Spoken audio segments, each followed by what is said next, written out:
কালিৰ পৰা আৰম্ভ হৈছে প্ৰগ্ৰাম।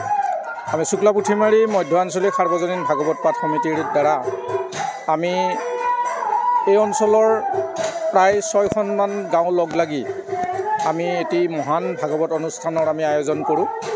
আৰু এইবেলি আমাৰ 32তম ভাগৱত পাঠ, আৰু এই 32তম ভাগৱত পাঠ ভাগি আমাৰ কালিৰ পৰা আৰম্ভ হৈছিলে। আমি বিভিন্ন ধৰণৰ কাৰ্যসূচী ইয়াত উপস্থাপন কৰিছিলোঁ।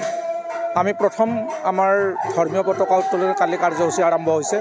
তাৰপিছত আমি স্মৃতি তৰ্পণ কৰিছোঁ। তাৰপিছত আমি গছপুলি ৰোপণ কাৰ্যসূচী কৰিছোঁ। আৰু তাৰপিছত আমাৰ বিভিন্ন অঞ্চলৰ আয়তীসকলৰ দ্বাৰা আমি ইয়াত দিহানাম প্ৰতিযোগিতা অনুষ্ঠিত কৰিছোঁ। আৰু তাৰপিছত আমাৰ ভাগৱত পাঠ, তাৰপিছত আমাৰ নিশা 8 বজাত আমাৰ এই প্ৰতিনিধি সভা অনুষ্ঠিত হৈছিল। আৰু কাইলৈ আমাৰ তেনেকুৱাকৈ অনুষ্ঠান শেষ হৈছিল। আজি আমি ৰাতিপুৱাৰ পৰা বৰ্ণাঢ্য কাৰ্যসূচীৰে আৰম্ভ কৰিছোঁ। আমি প্ৰথম কাৰ্যসূচী আমাৰ প্ৰসংগ হৈছে, তাৰপিছত আমি মহাভাগৱত পাঠ আৰম্ভ কৰিছোঁ।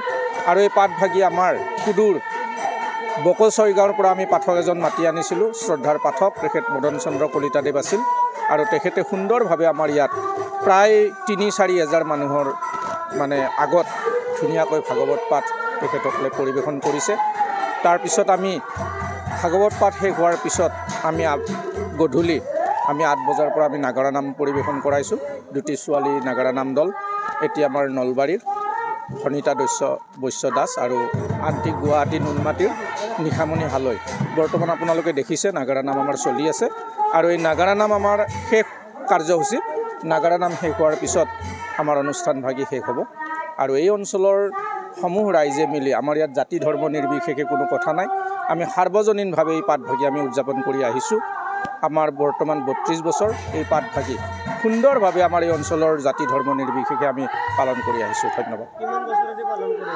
আমাৰ 32 বছৰ হ'ল। 1992 চনত আমাৰ স্থাপন হৈছিলে আৰু তেতিয়াৰ পৰা আমি কোনো ধৰণৰ বিজুতি নোহোৱাকৈ আজিলৈকে আমি 32 বছৰ পাৰ কৰিছোঁ। এইবাৰ আমাৰ 32তম। আমি দুদিনীয়া কাৰ্যসূচীৰে এইবাৰ 32তম ভাগৱত পাঠ আয়োজন কৰিছিলোঁ আৰু আমাৰ অন্তিম কাৰ্যসূচী আছিলে এই নাগাৰা নাম। এই নাগাৰা নামৰ বাবে আমি দুটি নাগাৰা নাম নিমন্ত্ৰণ জনাইছিলোঁ, নিশামণি হালৈ গুৱাহাটী আৰু ভনিতা দাস বৈশ্য, তেওঁ নলবাৰীৰ পৰা আমি নিমন্ত্ৰণ জনাইছিলোঁ। এতিয়া আমাৰ এইটো নাগাৰা নাম শেষ হোৱাৰ লগে লগে আমাৰ এই 32তম ভাগৱত পাঠৰ সামৰণি ঘোষণা হ'ব, ইমানে আৰু।